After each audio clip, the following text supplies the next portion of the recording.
what God has. So without further ado, let's go to the book of Mark, chapter 11, verse 15 to 17. Mark chapter 11, verse 15 to 17. Mark chapter 11, verse 15 to 17. Let's all read together.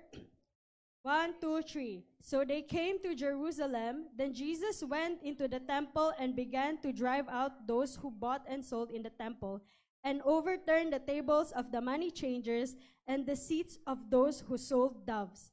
16. And he would not allow anyone to carry wares through the temple. Verse 17. Then he taught, saying to them, Is it not written, My house shall be called a house of prayer for all nations? But you have made it a den of thieves. Amen. The word of God is already anointed. So let's pray for the speaker and the hearer of the word na ma-receive natin what is God's Rhema word for today. May I request Pastor John to pray for the word?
Hallelujah. You may all be seated po.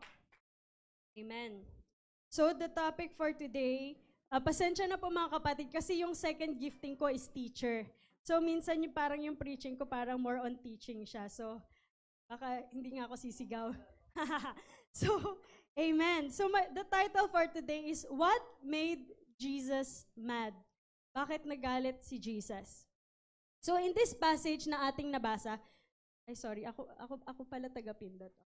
Sa ating passage na nabasa, nangyari siya nung linggo na ipapako sa krus si Jesus Christ. So 'di ba Sunday, Palm Sunday siya, 'di ba? Yun yung time na sumakay si Jesus sa donkey tapos may mga tao na naglagay ng palm, sabi nila Hosanna in the highest. Kinabukasan, pumunta siya sa temple at yan yung nabasa natin, Monday yon. Tapos 4 days later, Friday, doon na ipapako si Jesus on the cross, and then we know there's resurrection Sunday. So that day, just less than a week bago siya ipako sa krus, pumunta siya sa temple. Okay? At kung hindi, in case we need refresher sa UTB, yung temple complex, okay, nasa loob yung tabernacle plan, pero dinagdagan nila ng mga building. Ayan, okay, not really, hindi mo masyadong makita, pero ayan siya. So yung building yan na nasa loob, nadyan sa dulo yung tabernacle plan. Nasa loob siya, pero linagyan lang nila ng extra building. Okay? So wait, balik tayo dyan. So nandito siya. So over here, yes. So dito, ito yung court of Gentiles. So yung mga hindi Hudyo, pwede sila nandyan. Tapos yung nandito sa dulo, court of women. So yung mga babae, dyan lang sila pwede. Yung mga men, pwede sila dyan kahit anong oras. Tapos, ito yung tabernacle plan, yung holy place, the holy of holies. Pero syempre, mga lalaki lang makapasok dyan. Yung women, pwede sila pumasok dito, pero pag mag-aalay lang sila ng sacrifice. So yan siya. Ito yun. Nandito si Jesus, nung time na nabasa natin na nag-flip table siya at nagalit nga siya sa mga nagtitinda doon. Nandito siya sa court of the Gentiles. Amen. So ayun. Yes, yung court of the Gentiles, it is open to all the people who wanted to worship God, Jews and Gentiles alike, to pray and meditate. Lahat welcome dyan mag-pray. ibig sabihin, ano na yan, sacred place na talaga yan. Kasi dyan sila magpe-pray, yung mga hindi Hudyo. Yung doon sa court of women na sinasabi ko na pangbabae lang, yun nga, nakalagay doon, bawal pumasok ang mga Gentiles doon. Mga Hudyo lang pwede. Tapos, yun nga, yung sinabi ko sa court of Israelites, doon sa yellow part yun nga, yung mga babae papasok lang pag magbibigay ng sacrifice, at then yung court of priests and the holy place o Holy of Holies. So, okay. So, nung time ni Jesus, meron pang animal sacrifice nun. Okay? Kasi hindi pa nga napako si Jesus sa cross, so nagbibigay pa rin sila ng sacrifice of animals. At syempre, yung mga animals, nag-follow siya sa Old Testament plan na kailangan may standard siya. Dapat wala siyang bahid na dumi. Wala siyang, dapat clean yung animals. At ang mag-a-aproba niyan ay yung mga priests, yung mga pare ng time na yon. Dapat malinis at walang bahid ng dumi para aprobahan ng mga pare. So sa panahon na ating nabasa, yung mga high priest, pumayag sila na may mga magtinda dyan kasi, bakit? Kasi para sa mga taong bumabiyahe, kasi ano nila yan yung Passover, mangyayari na yan. Nung Passover, isa-celebrate nila, parang piyestahan yan. So lahat ng balikbayan na Hudyo, pupunta sila dyan to worship. So galing sila sa iba't ibang bansa, babalik sila dyan.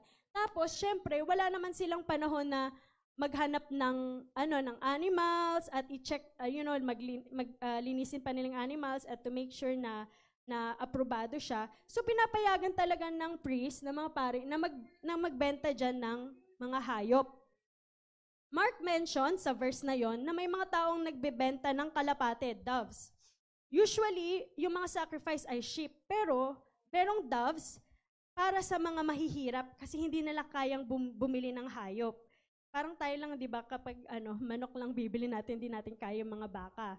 So, yun. Kung hindi nila kayang bumili ng sheep or goat or bulls, ang bibili nila yung doves. Si Mary, actually, yung mother ni Jesus, ang binili niya ay kalapate noon. At may iba pa rin nagbebenta sa templo. Okay? Merong wine, merong oil, flour, salt. At aprobado na sila according to the Old Testament law, na malinis sila. Wala nang kailangan, yung mga balikbayan dyan, wala na silang kailangan pang problemahin. Kasi nandiyan na lahat bibilin lang nila para i-sacrifice, di ba? So aside from the animal sacrifice, meron din na yung mga Jewish male na lalaki, kailangan nila na magbayad ng half shekel ransom sa bawat census kasi binibilang sila parang yung populasyon nila. So ever since nung panahon na bumalik sila galing captivity from during the time of Nehemiah, every year, nagbabayad sila ng shekel. Ayun. Ang tawag dyan sa tax, parang tax nila yan. Ang tawag sa tax dyan, the shekel of the sanctuary. At kailangan, ang bayad dyan, hindi pwedeng ibang currency galing sa ibang bansa or sa bansang kanilang pinanggalingan. Kailangan siya Jewish money ang bayad. So, anong ibig sabihin nun? Merong mga money changer dyan kasi magpapalit sila ng pera para ma-accept yung kanilang bayad. So talagang convenient na lahat ng sacrifice, yung money nandiyan na kailangan lang nilang pumasok at magpalit or bumili.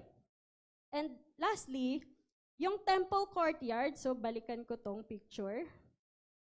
Yung temple courtyard, kung napapansin nyo, kalahati niyan is nasa bundok siya. Okay, ng Mount of Olives. So yung ibang tao, dahil ayaw nilang umikot pa, papunta sa bundok, papasok na lang sila dyan para tumawid sa bundok, imbis na iikot sila sa buong complex. So yun ang nangyari. Through the court, so dyan sila dadaan sa court of Gentiles. So talagang magulo yung lugar na yun, no? Kasi maraming dumadaan nga. At napaka-convenient. Okay? So sa most of the people there, para sa kanila, yung mga nangyayari dyan, necessary yun Kasi paano sila magbibigay ng sacrifice kung yung mga hayop kung walang hayop doon na tinitinda, paano sila magpapapalit? Magta-travel pa sila. Napaka-convenient. They were necessary. And most people, they have no problem at all with the way things are. However, we take notice of one particular person that Monday. May isang tao lang na hindi nasisihan ng time na yun, si Jesus, di ba? Bakit siya nagalit? Nung imagine ninyo mga kapatid, pumasok si Jesus dyan, on the temple, sa court of Gentiles, yung malaking part na yan. At narinig niya yung mga tupang binebenta, yung mga ingay ng kalapate, yung mga baka naririnig niya, at pati na rin yung mga pera sa lamesa ng money changers. Naamoy niya yung baho ng mga tain ng hayop. At nakita niya yung pandurugas ng mga money changers. Sa mga worshipers na walang alam, gusto lang nilang mag-worship, pero kasi syempre ayaw nilang mahirapan, so nandyan. Nakita ni Jesus yon. Siguro pa nga may narinig siya, may humihingi ng tawad na bawasan yung presyo ng manok or whatever, ng sheep, di ba? Oh, di ba? Parang sa palengke. So imaginein mo, papasok ka sa temple na yun ang nakikita mo. Yun ang naririnig mo, di ba? But this was not what the temple was designed for. Amen? Amen. Palakpakan natin ang Panginoon. Hallelujah. This was a place where God would come to commune with His people. Not for rituals or tradition, but for a pure connection to God. Amen. Nabe-bless ako mga kapatid because like we felt the presence of God in this place. Hallelujah. But at that time, they had made it into a marketplace, parang palengke lang. Yun nga, yung church parang naging palengke. So we see the first issue that Jesus had with what the temple had become is that worship is not their own. Bakit ko nasabi yon? Na worship was not their own. So naalala natin yung priest na si Eli, di ba? Siya yung nag-ampon kay Samuel nung bata pa siya. Si Eli meron siyang 2 anak, si Hophni and Phinehas, na naging pare din sila, pero napaka-corrupt nila. So by right, parang hindi sila dapat naging pare kasi hindi sila sumusunod. So yung mga priest nung panahon na yon ni Jesus, ganun din sila. They were robbing people who came to worship. Yung mga priests, pinagpeperahan nila yung mga worshipers. So even yung historians actually, some historians, they found that the high priests were charging as much as up to 10 times the normal price of a sacrifice. So yung mga taong walang alam, kahit na 10 times na yung presyo, kuwari dapat 10 pesos lang siya, tapos nagbayad sila 100 pesos, talagang hindi na nila inaalam kasi by right temple yan, di ba? Hindi na dapat nila pagdudahan yung pagpepresyo dyan. So, nung time na yon, parang ang sinasabi ng mga priest, huwag ka na mag-alala. Huwag mo na abalahin yung sarili mo sa paghahanap ng malinis na hayop. Meron kami dyan, nandyan na lahat, kami na mag-aalaga niyan. Parang ginawa ng mga priest dyan is parang siyang drive-thru prayer service. Kasi convenient na siya di ba? Lahat nandyan na di ba? Amen? Para bang, ngayon din, sa ating panahon din, di ba? Napaka-familiar ng mga kapatid, di ba? Maayos naman ng upuan, hindi na pagdating natin, maayos na siya. Tapos, okay na yung devotion, hindi na natin kailangan salihan yan kasi pang worship team lang naman yan, di ba? Oh. Hindi, nangyayari din yan sa amin. Praise God.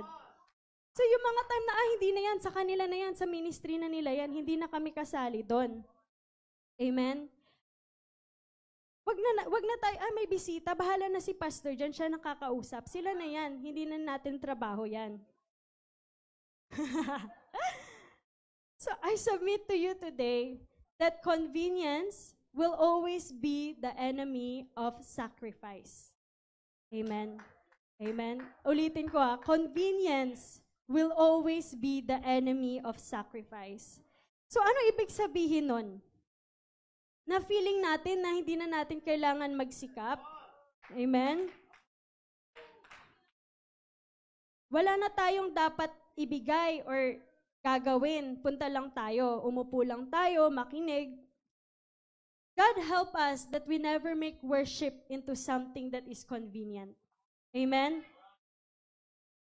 Na yung church ang magdadala ng sacrifice sa'yo, wala ka nang dapat gawin. Amen. Hallelujah. We can have everything we need, but mga kapatid, true worship must come from you. yung sacrifice galing sa'yo, mga kapatid. Amen. So sinasabi ko nga kay Sister Coco, sabi ko, gusto ko talaga yung church nyo kasi parang church nga namin sa Singapore. Tapos sabi ko, alam mo ko, proud ako sa ginagawa ng SOP sa inyo. Kasi nung bago kami nag-Singapore, hindi pa sila na-baptize nun eh. Oo, yeah.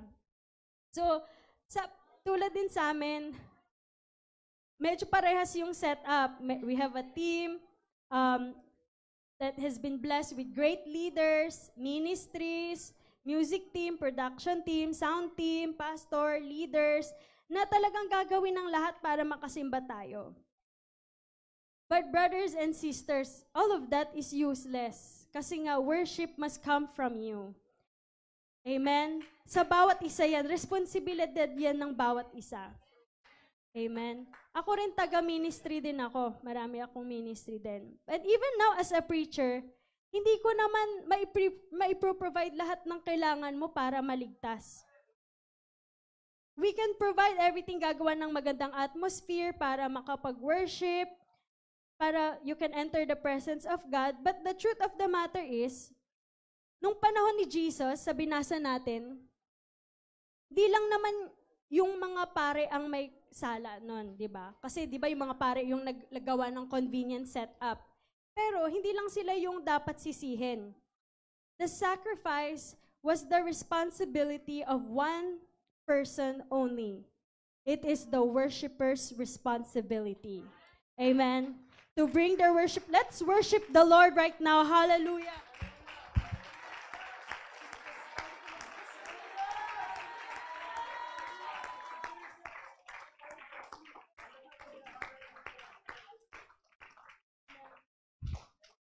Amen. So, tulad nga ng sinabi ko, nung time na pumunta kami ng Singapore, I think grade 4, mag-grade 5 pa lang ako noon, wala pang masyadong na-save sa mga taga-Tatalon.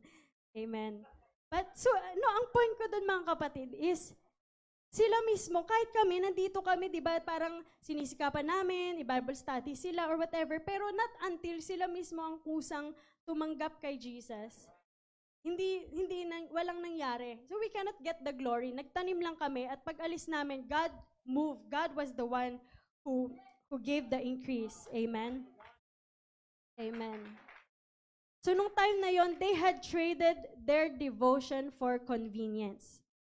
So yung convenience at yung sacrifice, hindi yan sila related. They are not remotely related at all. And I pray for this generation na hindi natin i-tolerate ang convenience. Amen? Lalo na nung pandemic, no, yung mga prayer meeting nasa Zoom, tapos yun nga, may mga work from home. Ang daming naging convenient eh. Kahit sa amin, may mga time pa rin na yung prayer meeting namin nasa Zoom. Napaka-convenient niya. Pero at the end of the day, yung prayer life mo is responsibility mo. Amen? There's something that needs to happen in this time, in this generation, that seizes prayer like never before. We need to see prayer as a necessity, a foundation sa lahat ng ating gagawin. So yun nga, tulad ng sinabi ko, as a server in church, we can create all sorts of opportunities for you. Yung church schedule namin, Tuesday, prayer meeting, Wednesday, music practice, Friday, care group. Tapos Sabado, minsan pupunta pa kami sa church, mag-ayos-ayos ng upuan. Sunday, parang halos araw-araw na rin. Pero bakit may nagba-backslide pa rin? Bakit ganun? Kahit napuno yung schedule. Because each and every one of us, we have to come up with a reason to pray and to talk to God on your own. Not inside a church setting or based na may nagdidikta sa'yo, okay, next, worship na, okay, next, eto na. But it is our own devotion to God. You have, kumbaga parang nung time ni Jesus, you have to go to the barn, find the animal, find the sacrifice, at ikaw mismo ang magdala doon sa Panginoon. Amen. Di ba lumaki akong Christian, no? I think 3 years old kami nung na-convert. So sa akin, parang ginagawa ko lang kasi yun yung utos ng magulang ko. Syempre, stricto yan si Brother Bong and Sister Miles. So sige, wala akong choice, pasok-pasok lang ako. Pero sa akin, parang pag tinanong ako paano ako na-convert, may sarili akong kwento. Hindi siya nung point na nabaptize ako. But meron kaming, I think nung time na yun, ewan ko ano nangyari sa Singapore, parang may, hindi naman pandemic, may nangyari na hindi kami maka-youth camp. So araw-araw kami, pupunta kami sa, pupunta kami sa church, tapos uuwi rin kami. Tapos pagkatapos nun, feeling ko na, ay, na-miss ko talaga, sayang, walang gawain ngayon. Paano ko maramdaman yung presensya ni Lord? Eh, nung time na yon, maraming Muslim kasi sa Singapore. So, nagfa-fasting yung mga Muslim. Ramadan nila yon. So, sa school ko, may mga kaklase akong Muslim. Sabi ko, saan kayo kakain? Sabi na, hindi, pupunta lang kami sa library kasi fasting namin. So, sumama ako sa kanila. Sabi ko, sige nga, mag-fasting nga ako. Parang, I mean, natry ko naman siya, pero parang, nakakahiya naman sila, nagfa-fasting ako, hindi. So, sumali ako doon. Pero nung time na yun, nag-pray ako, tapos may sarili-sarili kaming cubicle na uupuan namin, maliit lang siya, na yun. So, nagpe-pray ako, tapos, yun nga, grabe yung pag-pray ko na, Lord, sana magkagawain or whatever. And right there and then, sa library, naramdaman ko yung presensya ng Diyos. Amen. So, tas nagtanong din ako, Lord, parang nabasa ko na yung buong Bible, hindi ko naman maintindihan ano yung sinasabi ng Bible.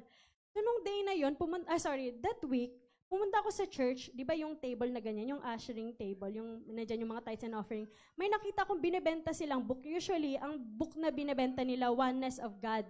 Pero first time ko nakita, may book nakalagay, Understanding God's Word by David Bernard. So sabi ko, aba, parang para sa akin ata yan. So lumapit ako doon, tapos binili ko siya. Sabi ko, magkano yan? Sabi na, $10.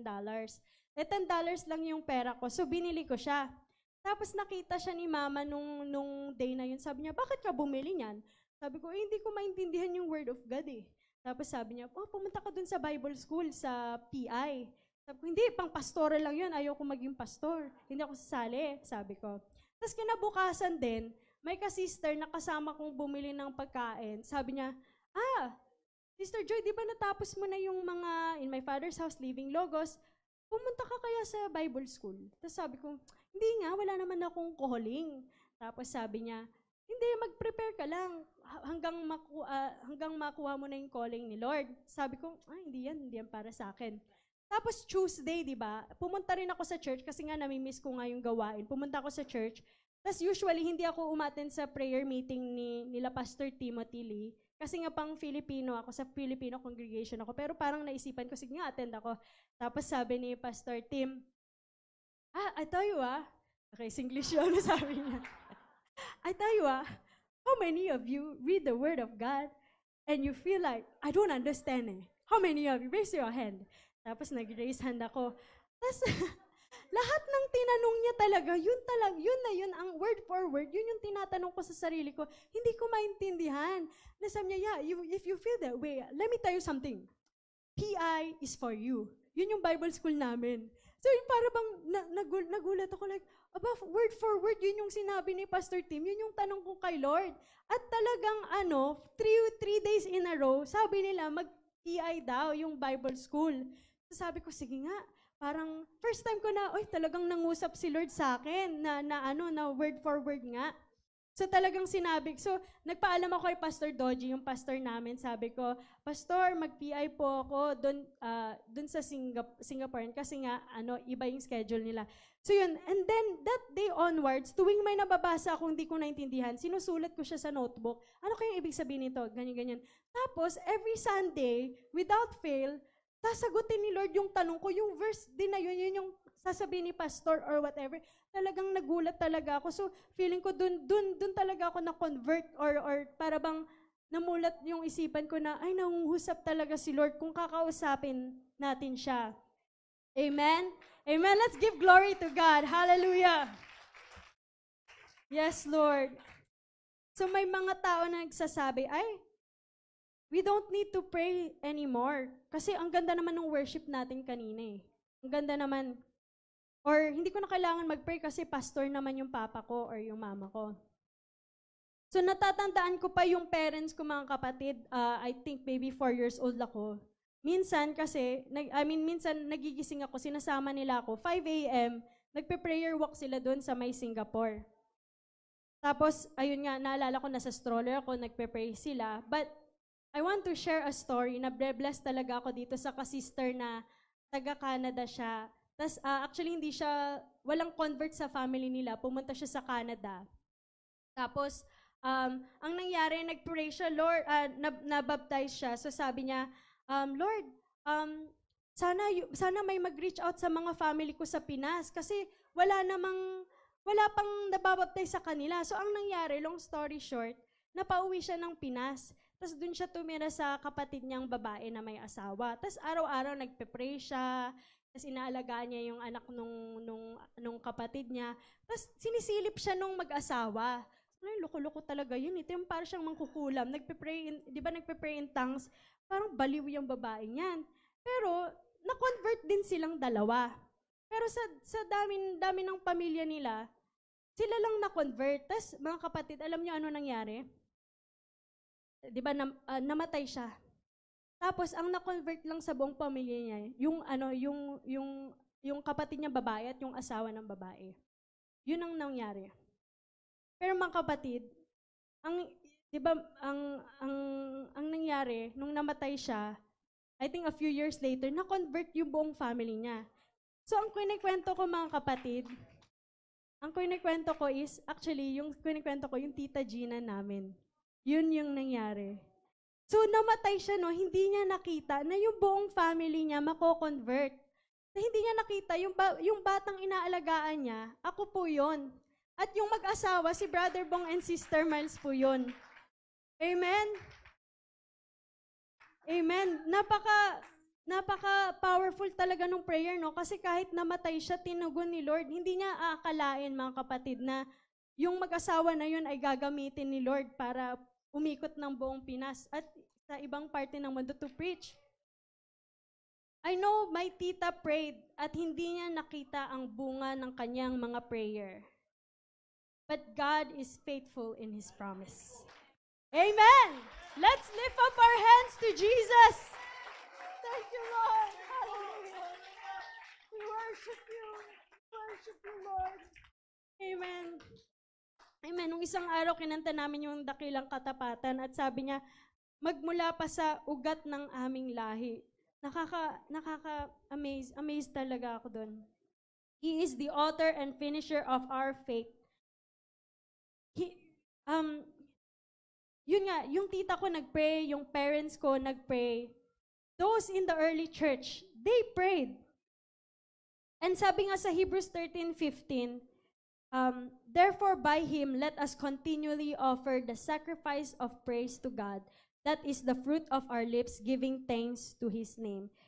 Offer the sacrifice of praise, mga kapatid. Bakit siya sacrifice? Kasi may mga time na hindi siya answered prayers. Or sabi ni Lord, no, hindi yan para sa'yo. So Lord, bakit, may mga tanong rin, Lord, bakit may namatay na pastor? Kasi yung pinuntahan ko po sa Iloilo, kapatiran po namin siya, nag-asawa ng pastor. Tapos wala pa silang 2 years na kasal, namatay yung pastor doon. So tumulong kami sa gawain habang nag-transition siya na maging pastora. So marami tayong mga tanong, Lord, bakit ganito? Bakit ganyan? But the answer is a sacrifice of praise to God. Amen? So tulad niyan, na-save, di ba sa mother side ko, ayan sila, yung Munoz family. But tinatanong ko, Lord, napaka-maitilius ba yun naman yung parents ko? Bakit yung sa father side ko wala namang nababaptize? Pero this year lang mga kapatid, may nakausap akong kapatiran sa Singapore. Tapos nag-usap-usap kami, no? Bigla naming nalaman na actually, parang distant cousin namin siya doon sa may Negros. Tapos trinace talaga namin ni Papa yung family tree. At nakita namin, so doon pala sa side ni Papa, kung itatrace mo, bago pa kami na-convert, may mga na-convert na pala doon. So talagang, napaka-amazing kasi yun nga, magmula pa sa ugat ng aming lahi, bago pa pala kami nag-pray na may maligtas, may liniligtas na pala si Lord. Amen?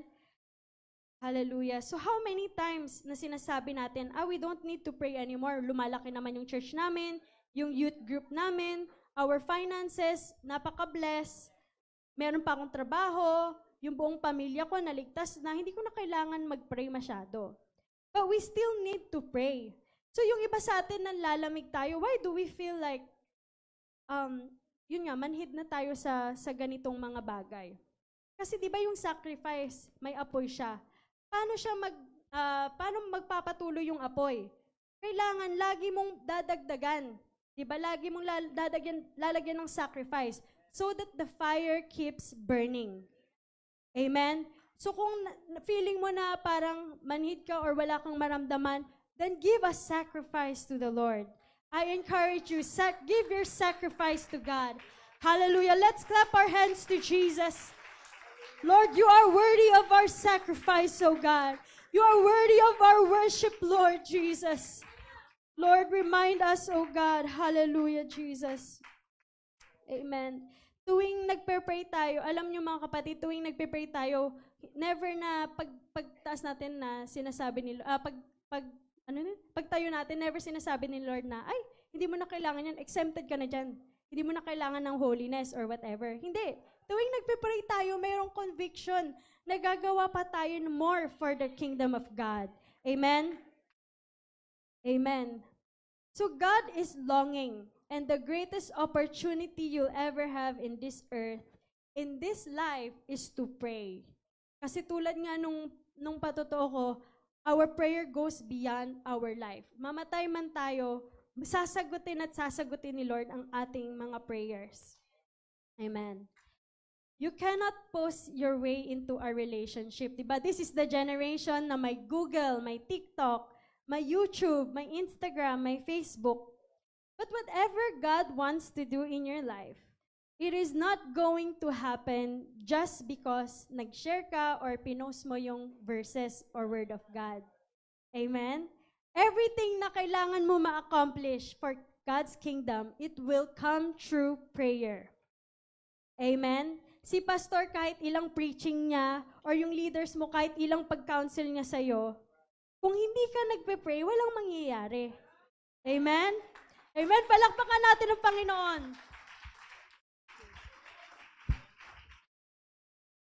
If you are wrestling with unforgiveness, it is done in prayer. Mga kapatid, na-experience ko yan lalo na nung bagong pasok ko sa trabaho. Isa pa lang yung trabaho ko at I stayed there for 6 years. Umalis na po ako, in God's timing. But na-realize ko mga kapatid, it's hard to be offended kapag pinapag-pray mo yung tao eh. Diba? Pag pinapag-pray mo yung kaaway mo, parang the longer you pray for them, parang mahirap nang ma-offend sa kanila. Kasi pinapag-pray mo yun eh. Prayer is the place where God recognizes our voice. He does not recognize your position, na worship leader ka, na preacher ka, kung ano-ano ka pa man, pero na-recognize niya yung voice ng mga tao na laging nagpe-pray. He hears us and He knows our name. Amen. Sabi sa 1 Corinthians chapter 6 verse 19, or do you not know that your body is the temple of the Holy Spirit who is in you, whom you have from God, and you are not your own? So mga kapatid, sa story na to, pinag-usapan natin yung totoong templo, which is, it's applicable in our church din, no? Na parang, hindi natin gagawing parang palengke yung church, but it is a holy ground. We need to have the fear of the Lord. We need to have the respect. Diba? Kapag may nandito sa pulpit, anong gagawin natin? Sila yung mouthpiece ni Lord. So anong gagawin natin? Tayo ay makikinig at hindi tayo mag-iingay. So there's, amen. Amen. So there's a lot of things na parang etiquette siya, but we're doing it out of reverence for God. But at the same time, we are talking about the physical temple. We are also talking about the temple, which is tayo. We are the temple of God. Amen? So we have to make sure na ang ating templo, it is not a den of thieves. Anong ibig sabihin nun? Na maraming pumapasok sa buhay natin. May sports, may pera, social media, Netflix, yung mga pagmamarites. You've allowed a den of thieves in your heart. Bakit? Kasi kapag yun lang iniisip mo, yung mga napanood mo, yung mga namarites mo, yung mga yan, it will rob you of your prayers. Yung bibig mo, it could be used for praying prayers. Pero ano nang nangyari? Ginamit mo na para sa pagmamarites or for sowing discord. Amen? So we have to be a good steward of our body. Amen? Our tongue, it is not used for sowing discord or rumors. Amen. This tongue, it is used to pray prayers of redemption, prayers of healing, prayers of forgiveness. Amen? Kapag may pride at may deceit sa ating buhay, yung prayers natin nahihinder. Amen? So when our hobbies, when our interests, kapag masyado tayong focus sa mga bagay na ginagawa natin, wala na tayong spiritual time, wala na tayong time. So parang yun ang nangyayari, nananakawan na tayo ng ating sacrifice. There must be an emptying in our spirits today so that prayer can take place. Jesus would say that some things only happen through prayer and fasting. But this is a time and dispensation where we must entirely devote ourselves to the ministry of prayer. Mga kapatid, I'm not sure, you're very involved in the ministry, but there's some of us na feeling natin, wala tayong ministry, hindi tayo belong dyan. But may I submit to you that the most important ministry is the ministry of prayer. Lahat po tayo we can be part of that ministry. And we can be part of intercession. Kung wala ka man ministry, there's one ministry that you are always welcome. That is the ministry of prayer. So when I look through the Bible, mga kapatid, God talks to people, judges, sa mga kings, prophets, apostles, fishermen. God would speak to His people through prayer. So just some examples, no? Ang dami-daming example dito. Acts 1:14, they continued with one accord in prayer and supplication. Acts 2:42, they continued steadfastly in the apostles' doctrine and fellowship, in the breaking of bread, and in prayers. Acts 3:1, Peter and John went up together to the temple at the hour of prayer, the 9th hour. Acts 4:31, when they had prayed, the place where they were assembled together was shaken, and they were all filled with the Holy Spirit, and they spoke the word of God with boldness. So kung wala ka mang boldness dyan, na-assign ka dito sa pulpit, anong kailangan mong gawin? Pray. Amen. Para may magka-boldness ka.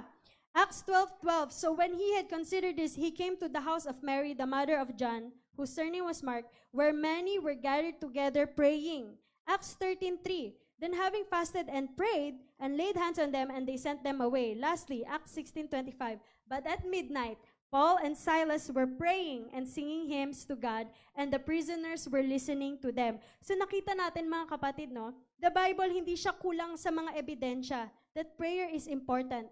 That is what the first century church was built upon. Amen? If the people in the Bible needed to pray, what makes me think that I don't have to pray anymore? It's blindness. It's deceit. Amen? Kapag feeling natin na excuse na tayo dyan.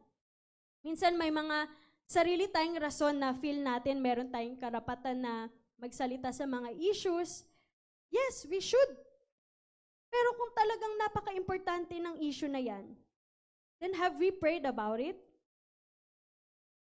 Tulad nga nung sinabi sa TISA D-class kanina, di ba? The truth is the truth, but it is with mercy.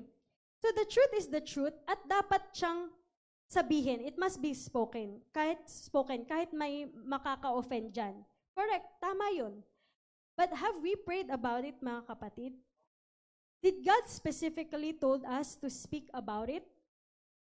We like to pray this prayer. Ewan ko sa inyo kung narinig nyo to. Sabi namin, Lord, use us as your mouthpiece. So mga kapatid, parang hindi naman maganda na yung mouth na to ginagamit natin for worship, tapos gagamitin din natin sa ibang bagay. Diba po? So, si Jesus, He is not exempted from this. He needed to pray. Jesus prayed at the beginning of His ministry, and Jesus prayed during His ministry. So sabi sa Luke 5:16, and He withdrew Himself into the wilderness and prayed. At sa tingin natin, makasurvive tayo without prayer. Si Jesus nga nagpe-pray eh. That is foolishness. Kahit sa cross, di ba? Parang hindi niya kayang gawin yung mangyayari.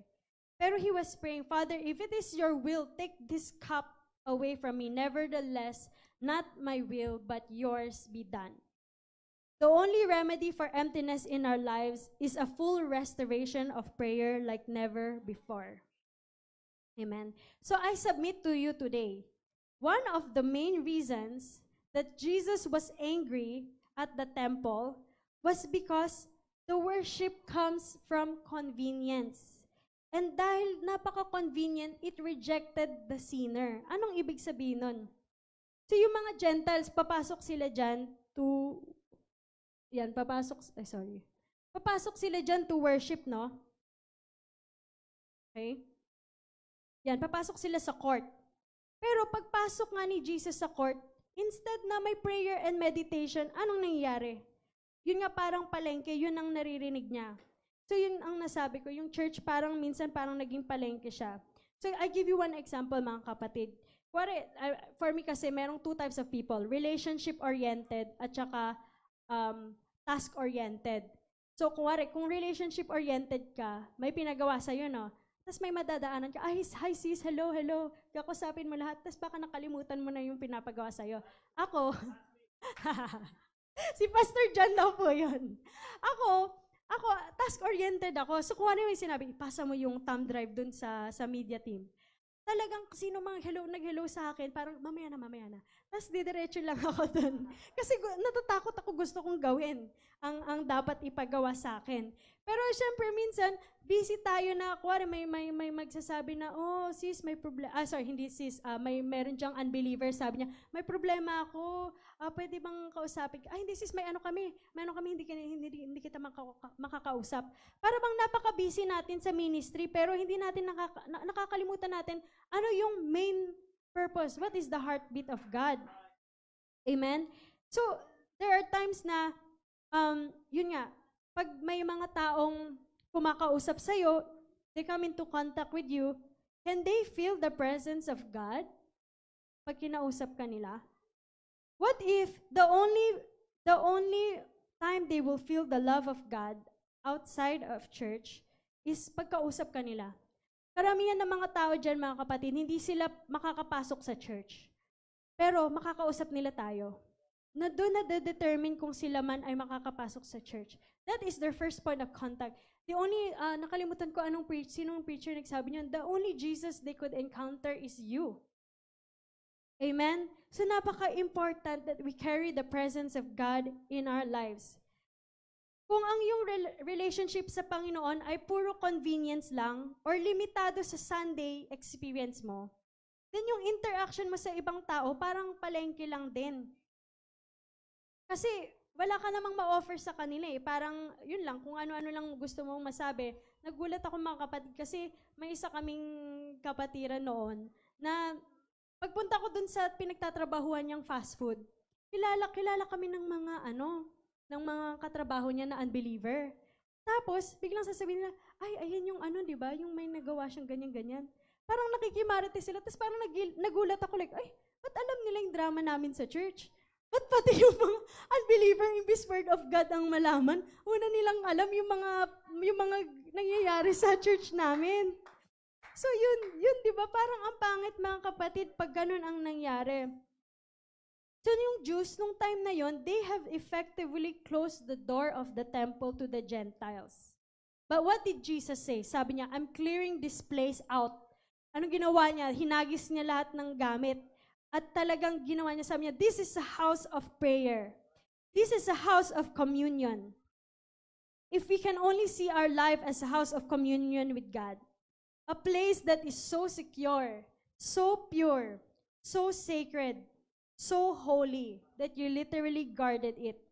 At hindi basta-basta kung ano-anong papapasukin mo dyan sa temple na yan. Ano mang ating pinapanood, ating naririnig, or whatever, we need to guard our temples, mga kapatid.